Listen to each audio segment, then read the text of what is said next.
Edwin K. Morris, and you are about to embark on the next Pioneer Knowledge Services Because You Need to Know, a digital resource for you to listen to folks share their experience and knowledge around the field of knowledge management and nonprofit work.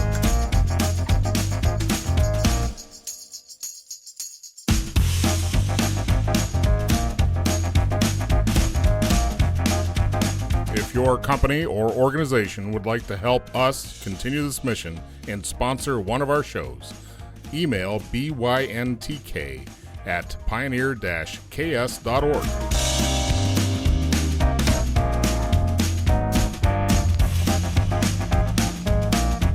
Hello, I'm Joseph Michelli. I live in St. Petersburg, Florida. The most interesting thing near me is my grandchildren. They live about 3 blocks away, which is remarkable in these times.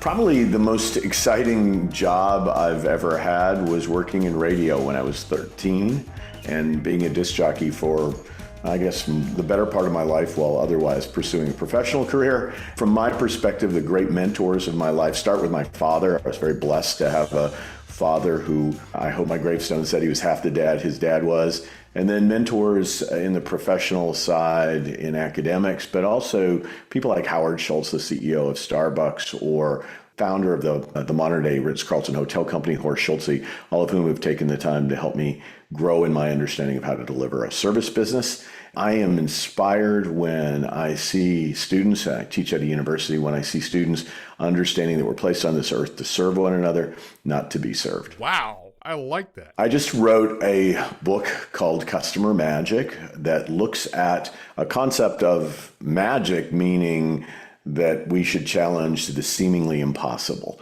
And so when it comes to caring for customers, we should throw away all of those, this is the way it's always been sort of mindsets, and start thinking about what if we could, and the what ifs of customer service delivery. How does a 13-year-old get a walk in the door like that? Well, it was really, in the day of 45 records, I think, they were playing a backward masked sound effect in as a competition. And they kept saying, if you figure this out, you'll get 6 inches of records, meaning 6 inches of 45s and a ham. And so I heard this so many times, and I finally said, I think I've got it. What you're saying is if you get this, you'll get 6 inches of records and a ham, just backwards.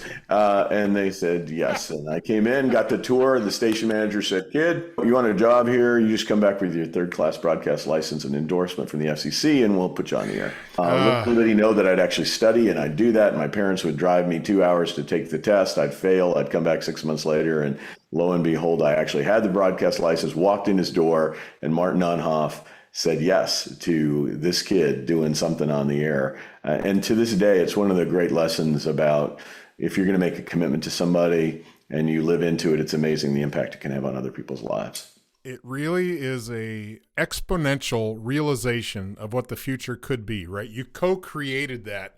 That person set up the tee, you knocked it out of the park, and now it had led to many things that you never would have guessed. Yeah? Yeah, I think that I became a professional communicator. I say that in that I write books and I'm a professional speaker. And I think that got me started in that journey. I don't think I'd have ever imagined that's where I would be. Do you think that in your academic career and now in the ability to produce content in the form of books and speaking, that communication was the primary skill that projected everything else after? Absolutely. And quite frankly, I don't consider myself a writer. I've done 13 books now, many of which published by McGraw-Hill. I've had some real success in that space. But I'm not a writer. Thoreau was a writer. He woke up in the morning, he needed to write. He was compelled to write. I'm a compiler of information, and I much prefer verbal communication to writing it down. Those skills have transferred reasonably well, I guess. How did that set you up for the academic structure of psychology? My parents had not graduated from high school, and my mom dropped out, I think, in eighth grade. So we didn't have a family tradition of education. I was fortunate. I was adopted into that family, but I was fortunate, I think, to appreciate that knowledge was bigger than my small town, that there was a lot more out there than the boundaries of my small town. And if I had curiosity, I think intellectual curiosity, and it just kept feeding itself. And so In my advanced age now, I realize just how little I know about anything. And in those days, I thought I knew a lot, but that there was just a little bit more outside of the border. Now I'm convinced I know nothing. Well, with that as the backdrop for what we're going to talk about, we have a better understanding of the foundation of which you have been built upon. I want to bring back when your initial first come into the show, you brought up the mentor of your father. Can you tell me what exactly was the imprint and the goodness that came from that relationship? I think he genuinely cared about my growth and development above all else. Peter Senge, the MIT professor, says that that's what love is. Love is the genuine concern for the growth and development of those you serve. And my dad was very capable of doing that. I think a lot of people love with a lot of self-interest in their love. My dad was pretty amazing in his capacity to love on me. And then I think he got the derivative benefits of that, but it wasn't with that intent in mind for me to pay him back in some way. It was that purity of focus on me. And quite frankly, as you get older, there aren't a lot of people who are going to do that, right? I mean, but it was wonderful to have a parent who understood that was his primary job, to stand there and clap when I did something, right? That he was there for. That is absolutely amazing. And I say that because as a person on the planet for a certain amount of decades, and children and grandchildren and just the society in general, that's a very charitable position. That's a very other-oriented viewpoint. How do you get that kind of skill? How do you get that kind of perspective and awareness in an organization? I can tell you that one of our core values for my company is otherness. It's a totally made-up word. I just consider it the opposite of selfishness.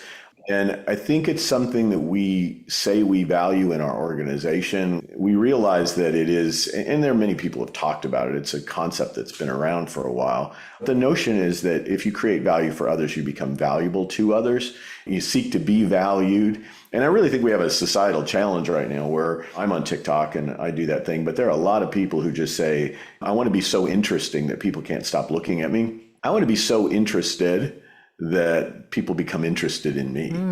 I want to become so interested in you that the reverse is true. And just the beginning of this particular meeting that we have has all been very much your powerful interest in whatever it is that you've been pursuing. And I think that's what brings people to you. I think that's a two-step process, right? So that's the first heavy step.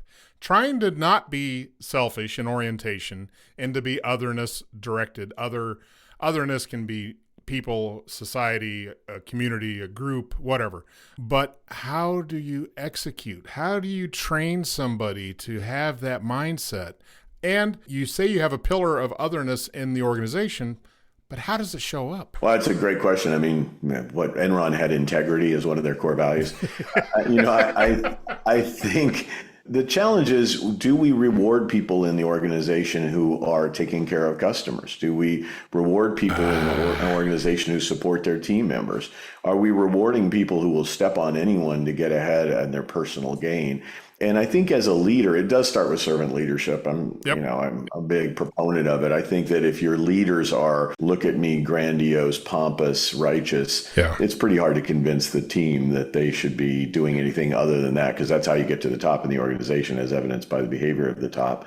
Yeah, I'm a big fan of saying it kind of starts with you. And if you don't have humility, and if you don't have, if you're not there cleaning up after the event and you're a leader, you're not really reinforcing a culture that does that. Do you think the age of authoritarianism in an organization, not quite a government, but authoritarianism and the structure of, we don't trust anybody, so I have to make sure you're doing stuff at all times, the double checking and all that, that adds to the layer of non-trust, which detracts from anything positive? Yeah. Is there some transition you see in the big world of organizational change that we're moving? Everybody's either moving this way or they're fighting for their piece over here. I don't see the change as a groundswell. What I do think is, if you're one of those people who is a contrarian about this, you're successful, because everybody going one direction gives you a real lane to go a different direction and differentiate yourself if you can execute against it. So I do think it's important. Just to your point, I wrote a book called Stronger Through Adversity in the middle of the pandemic. Say that title again slower, please. Yeah, I'm not pitching the book. It's just Stronger Through Adversity. And I talked to 140 leaders who were trying to position their organizations to come out of the pandemic stronger than they went into it.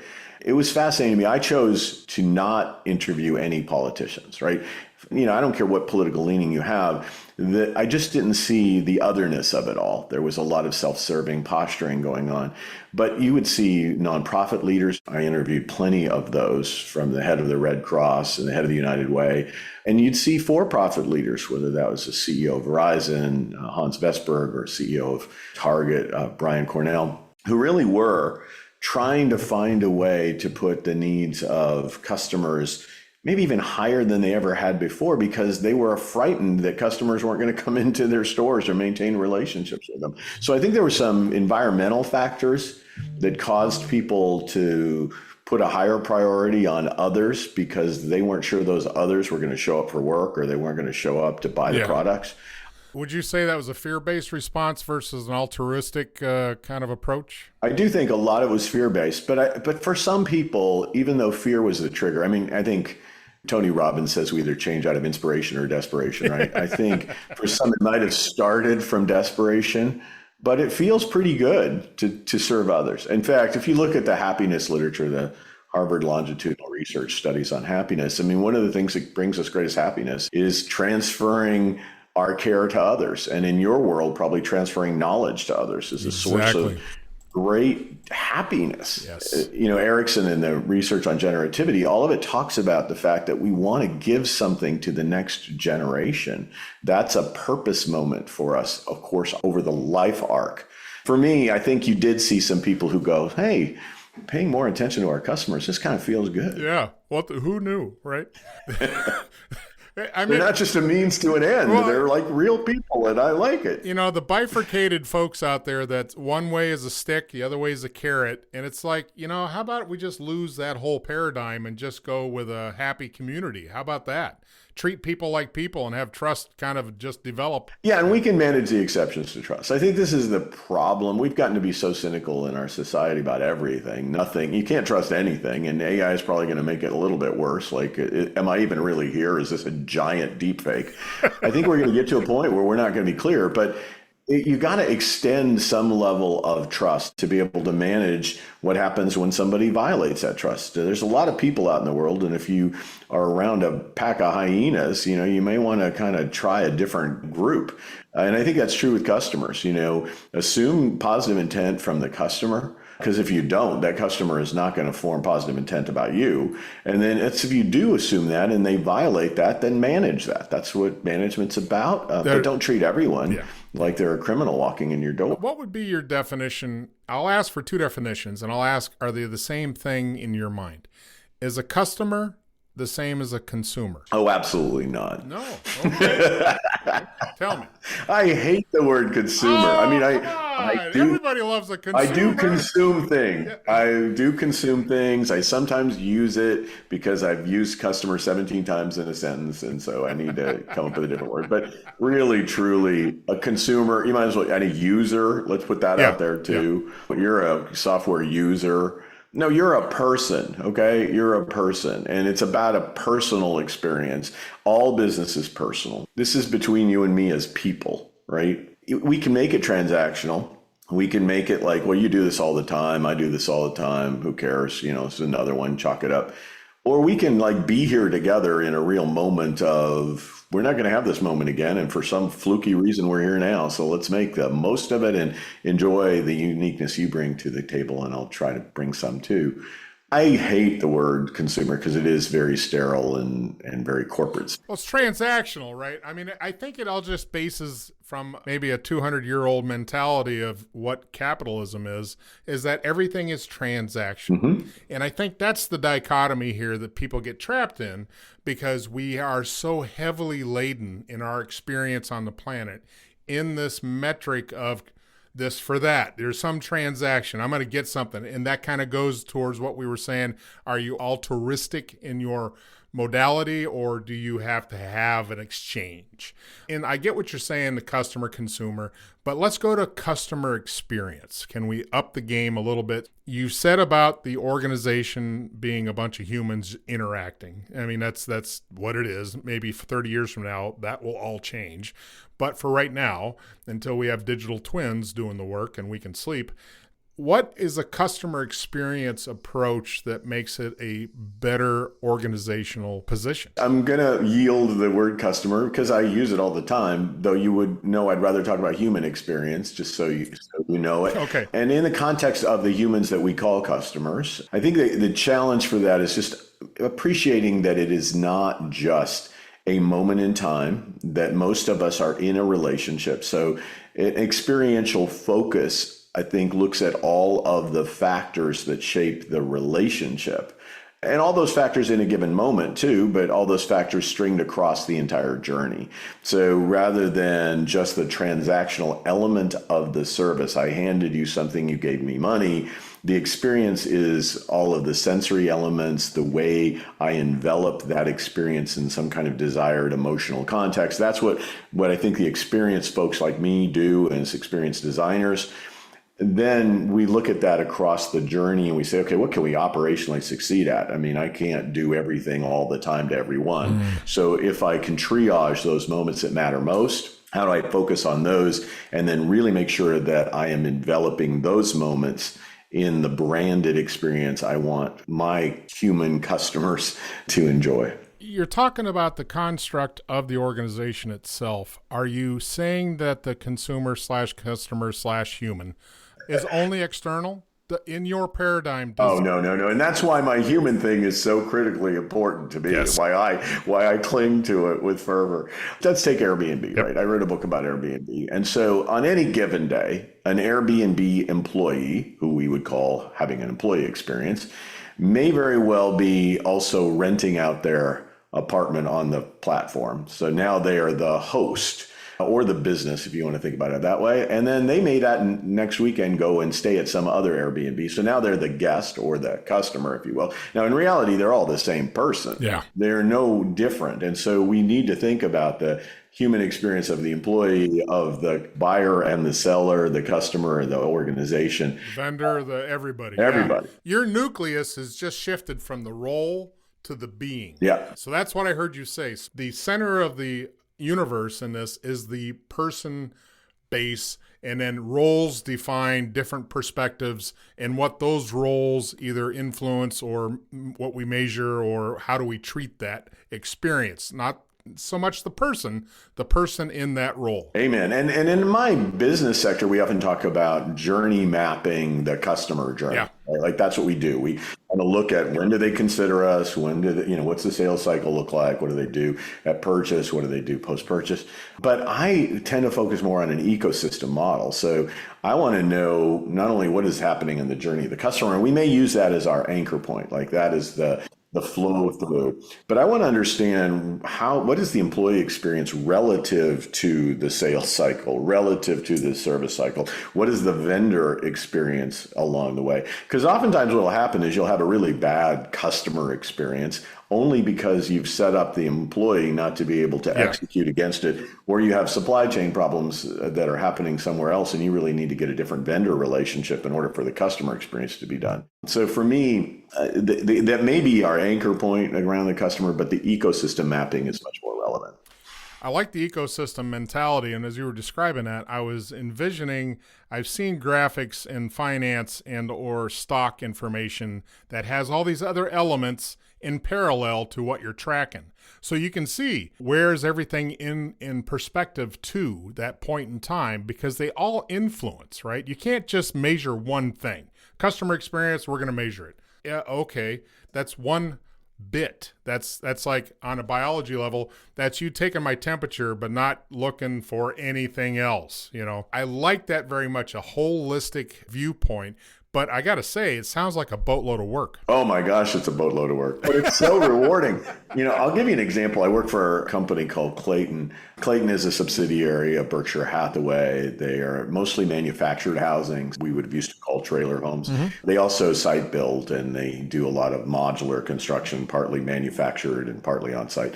So the thing about that is they own almost all the verticals. They own a lot of the supply chain. They own the manufacturing. They own a good chunk of the distribution channels, the manufactured housing lots on the side of the road, but they also have distributors. If you measure somebody and say, how satisfied were you when your modular home was installed? And they're not satisfied, right? You can blame the distributor, like something must have happened in that last leg of this journey of the product. But there's so many other factors upstream. Yeah. And there's been some great books written about, I think there's a book titled Upstream that really talk about how many of the problems flow downstream. Yeah. And yet we are trying to solve them, not at their root cause locations. It's like defining a riptide, talking oceanic stuff here. I mean, that's something that's not on the surface. It's like, how would you know? If you're a trained eye, you might know. But I mean, the general populace would be like, riptide, what? I'm just going swimming. So there's stuff that's behind the scenes is what we're getting to. One thing I want to wrap around is I looked up customer experience by digital.gov. So this is our government. Their customer experience, CX, is defined as the sum of all experience a customer has with your organization. For those that aren't getting this customer experience, it's more than just, I called yesterday. Can't you look up the records and the notes we just spent yesterday on? And if a system, an organization, doesn't have a knowledge system in which all that stuff can be tracked and pulled up and fresh, and the user, the operator on that side can just say, oh, I see all the problems here. That's a broken system. What you're saying is, let's go beyond that longitudinal mentality of ownership, right? Ownership of the user experience or customer experience, because that organization has taken it upon itself that everybody's going to share in the authority and responsibility of this customer. We have built the system. Whoever picked up the phone, it's your job to make sure the customer is served. If you don't have that, but if you wanted to approach a holistic human experience model, what would be your top 5 things an organization has to have right? First and foremost, you have to select the right people. You can pour a lot of knowledge into people who don't have a lot of talent, and what you're going to end up with is people who are just a little below average. There is, the talent selection thing is very relevant. And my recent book is called Customer Magic. It's about a company called Macquarie. And so they used to go out and just try to get the top tech graduates from university who didn't have a customer experience mindset at all. They didn't have any DNA. They hadn't thought through the lens of customer experience. They couldn't identify what a good customer experience was or not. There also, some were really smart people who didn't have a hunger for knowledge acquisition, right? To kind of stay with the value of selection, hungry, humble, and smart is pretty good as a starting point. I think they really went to Patrick Lencioni's model, which is really that, hungry, humble, and smart, as a starting point for selection, and also making sure there was the capacity to develop talent around customer experience and customer service delivery. So I think that's important. To just follow through with them. They also had just a hodgepodge of knowledge sharing. They had articles that you had to really hunt and peck to find. They were not easy to find. So in real time, you weren't getting it to the customer in a meaningful way. And quite frankly, there was enough diversity of thought there. There hadn't been a lot of clarity of what is best practice or what is acceptable evidence-based information. So they really had to build that muscle up, right? They had to go from a bunch of wikis you had to find wherever to a real shared learning knowledge-based system. So that had to be done. And then you had to inspire people to be contributors to that, not only consumers of it. See, I use the consumer word. Pretty easy, easily done. Right there, slip right into it. But you're not just consuming the content, you had to be creators of the content. And so they developed ways to incentivize people to make contributions to the learning management system. And they evaluated the quality and the complexity of those and the value of those articles. And they tracked which articles were getting used most. And when they found some areas, sometimes they would just do in-services on that. Yes, we had that resource, but rather than just having the resource sitting out there somewhere, if it was getting hit all the time, maybe we needed to do an in-service on it. And sometimes that's stuff like, how do I fill out my own employee benefits question, right? It's the one that's getting hit all the time in the knowledge system. So anyway, I think those are, I don't know if that was 5, but I think three, it starts three and with a half. a bunch. Yeah. Okay. Well, that in my world, that's 5. All right. Ed. So I'll call that. So let's reverse it. What's the least thing you'd focus on?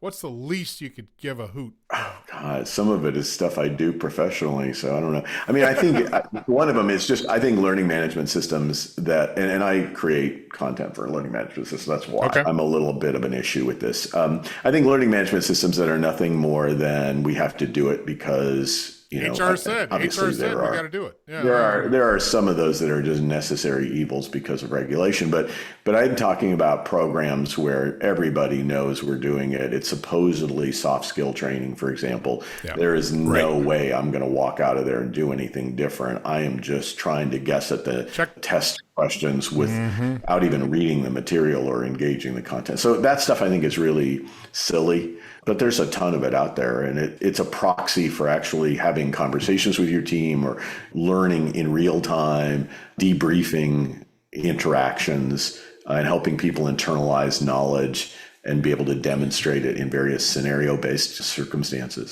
So all of what we've talked about, to me, of course, I have very thick knowledge management lenses. So everything is knowledge management. But in your experience, with everything you're talking about, with skills and actually building up the work culture to participate and to inquire and to up their game, right? You're upskilling these folks to get things better. Who owns that? Who's in charge of that? Well, that's a big problem in most organizations. Whoever is in charge of it needs to have the ability to influence throughout the organization. That's the big problem. You can put it wherever you want, but unless that person is empowered to affect their peers in other departments to make it be so, and normally it needs to be incentivized in some ways, that the departments have to have a stake in the game. It's just like pushing a rock uphill, really. We're at the C level, right? We are at the chief level. So what chief needs to be the one running this? Well, if you want to invest in a chief customer officer or a chief experience officer, both of which exist a lot now in the C-suite, those are relevant, but you'd have to be a pretty good size organization to do that. Often it lives in HR, which then disempowers it because who cares? Yes. I'm sorry. I've worked in HR and I just have this orphan syndrome about it all. I mean, it's not a revenue generating center, so it's often a problem area. It's great if you can get it in ops, if ops really believes that knowledge development in the area of service delivery is an operational competency, but it's not viewed as much. So is it ever part of any strategy? Would you say then the organizations should at least build in some capacity for building the muscle by at least putting it in the vision of where they want to go? Oh, come on. It's in the vision all over the place. Seriously, there was a study recently that said like 92% of organizations have customer experience differentiation somewhere in their strategic hierarchy, many of which have it as a primary differentiator for their brand. Problem isn't the vision of it or the spoken prioritization of it. It is putting money behind it. And when push comes to shove, are you still willing to put customer experience as a priority over sales? What's in the brochure is one thing, but in actuality on the ground, it's like, yeah. How does anybody ever gauge it if the marketing department is really pushing it? We're doing it great. We're awesome. We're doing it great. Yeah, there are 2 companies, for example, that I've worked with where I've seen it really be attractive, and both companies ended up being bought by Amazon. First was Zappos, which is a company that I worked with. The late Tony Hsieh, God rest his soul, was a visionary CEO who said, our contact center is going to be our best marketing department. We can sell ads all we want if we wanted to go out and do ads, but the best ad is the 2-minute conversation with somebody in a contact center. That is far better than anything we can promise in a 15-second sexy ad. So he really invested in a contact center. He called those professionals as customer loyalty team members. He saw them as playing a critical role on creating real loyalty opportunity, undivided attention, really quality knowledge bases they could draw upon, really well-skilled human beings who created personal emotional connections. Notice the word personal in there, human person, personal emotional connections with the people that they served, and really did a great job. And then Amazon bought them. So to their credit, I'm right now working on a book that'll be out in 2025 about One Medical, which is a company that Amazon purchased for $4 billion in 2022. And they are healthcare clinics that deliver a very high quality human experience, but you have to pay a membership fee to get that, to get access, to get more convenient experiences, same day, next day appointments with a primary care doctor. But they invest in it. Those investments have paid off at scale to the point where companies like Amazon want to acquire them. You bring up a interface of service, right? Concierge. There are levels of service that come with a price tag. Oh, if you pay this extra money, then you'll have your personal concierge, which means human contact. I don't have to get in line. I don't have to call, and this call center takes forever, or I keep getting hung up on, which is absolutely the worst. The concierge level, can you speak anything about that idea of concierge, that one-on-one? Well, ideally, you would create a value proposition in some businesses where people wouldn't have to pay more to get it. Like it's just the differentiator. So like, it's just how we do things.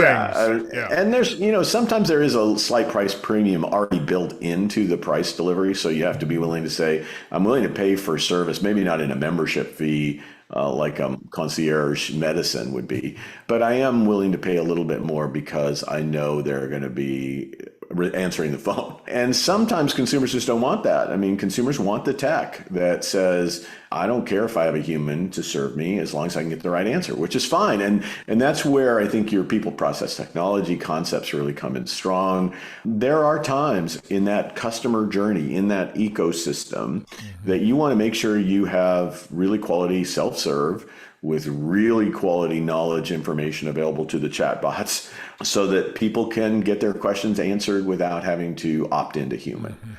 But we've gone really way far there. McKinsey just recently put out a study and said even millennials, 18 to 28-year-olds who are notorious for wanting to communicate on digital platforms, are asking for more human resolution moments in their product journeys. We're starting to see maybe a little pendulum swing where a reactionary approach to too many chatbots that aren't providing us the quality information we need, or just the sterile nature of constantly interacting with something is not real. I see that. I can see that as an experiencer in the world, that I would much rather talk to somebody than to try to go work my way through a flippin' chatbot that'll never answer the question anyway.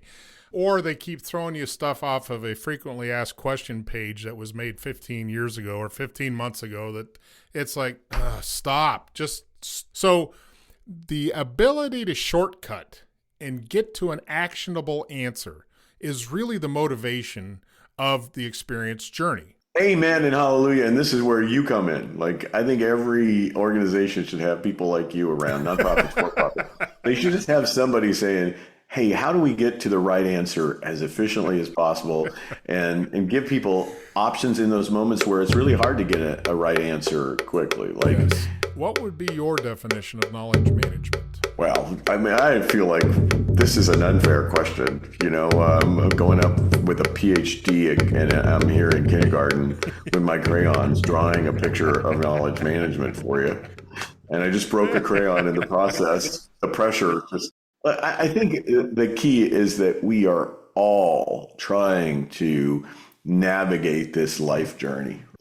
Sometimes we think we already know everything we need to know, kind of as evidenced by some of my earlier comments. But and then at other points, and it's notorious for entrepreneurs, by the way. I mean, entrepreneurs think they know everything, don't need to hire consultants. They're just driving, and I'm one of them. I get that. But then there's a point where you realize, holy bejesus, I don't know this. And now I've got to find a reliable source to get the answer that's going to help me get past my problem. And now I can Google it. Oh my gosh. There's an effort at knowledge management. In my world, it's an effort to help us search for knowledge, but it's really just search for information. It's, knowledge to me is not information. Information is plentiful. Knowledge is the ability to find things that we can act on that'll affect our outcomes. For me, that's not a knowledge management system. It's an information search system. So then what do we got? Well, if we got AI theoretically, we ask the right probes, should help us pull the best information to our attention in, language-based model. That's pretty cool, but it's still not good enough. You're the expert, right? Somebody has to help me with the best process. And I'm looking for somebody to do that curated management. I'll challenge your word of expert because I think anybody can add value to make things better. So you don't have to be an expert, right? Everything you just talked about reflected back when I did a master's in knowledge management.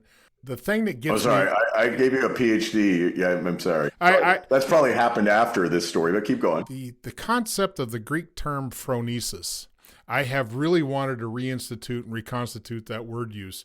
Phronesis is a type of wisdom or intelligence relevant to practical action. And that's what I love about the whole idea of knowledge management. It's not information or data management. It is about making something actionable. Back where I used to work in military intelligence, we were always focused on actionable intelligence, meaning, okay, I got something, let's go do something. Not just I'm stacking up all these reports and boy, oh boy, you're trying to deliver derivatives of all this stuff that creates an actionable objective. I think the classic thing is that where I've seen in bureaucracies, and I'm sure we could talk all day about bureaucracies, but there is a certain level of... I wouldn't want to. No.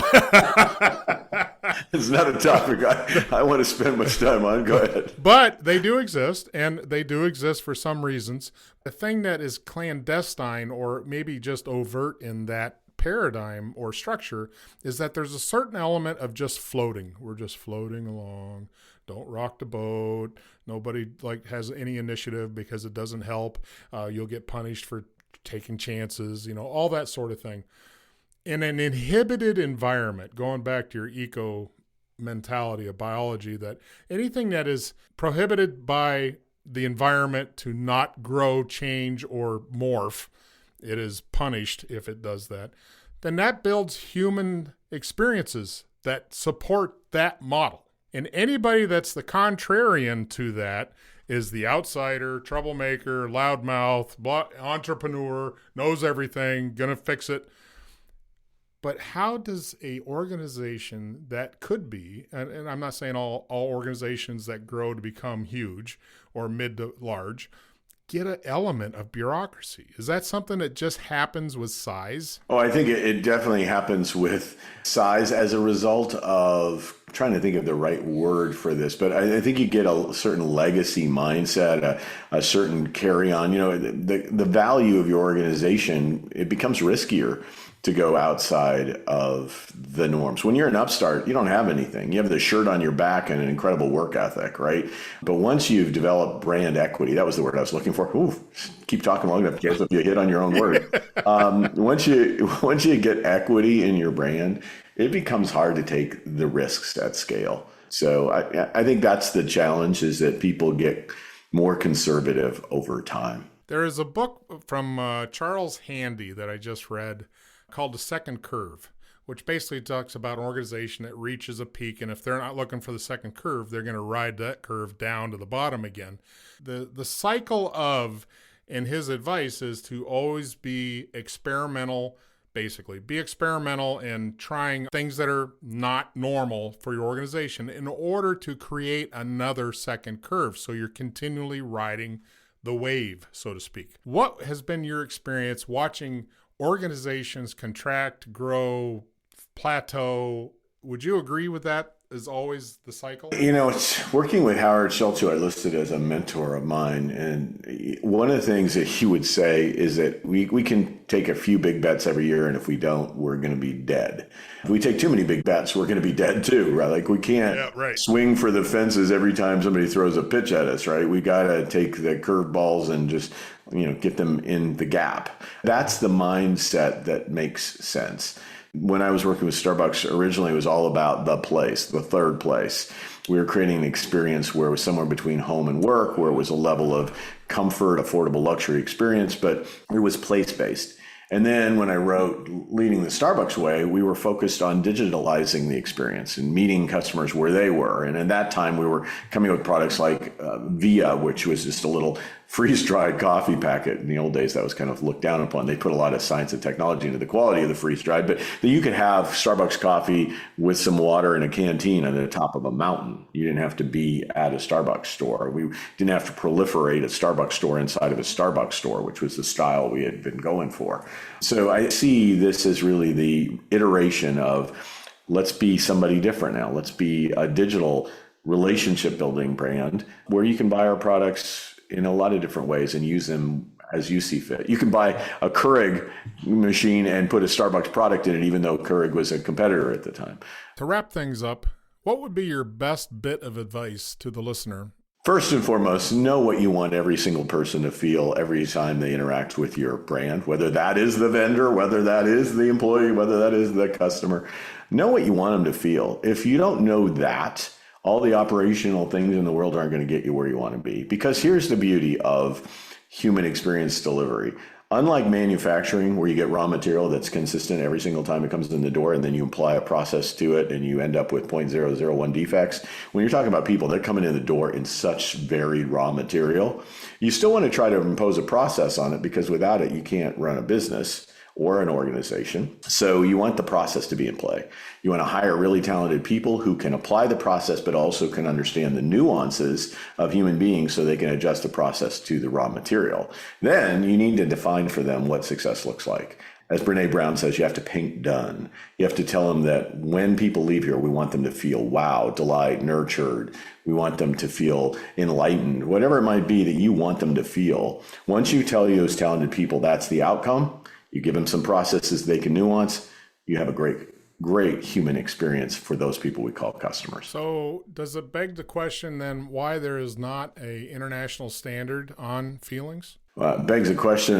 Now, I think culturally we have very different perspectives on feelings and how we express feelings. It's a cultural phenomenon, not an international standard. But I do think we're learning a lot about happiness, that certain cultures have really helped us focus on emotional well-being as a driver of productivity, as a driver of life quality, as a meaning in life driver. To me, emotions, I'm Italian, come on. Of course I'm going to say it. And I'm an Italian psychologist. One of my professors was Felice Leonardo Buscaglia, the love doctor at USC. Invariably, I think feelings are everything. Just like you have thick lenses for knowledge management, I have a hammer, and everything looks like emotional nails to me. That's all a grand amount of fuel for the mind, for all our listeners to chew on and recharge and rebrand their own organizations with feelings and people at its center. Thank you, Joseph, for being here and sharing your insightful radio voice. Thank you very much, Edwin, for your time. Thank you for listening to Because You Need to Know, the reference podcast in knowledge management. My name is Sonny Tonin. As an art administrator, Because You Need to Know has been my go-to podcast and has helped me hone my management skills. Please consider sponsoring the podcast with your business.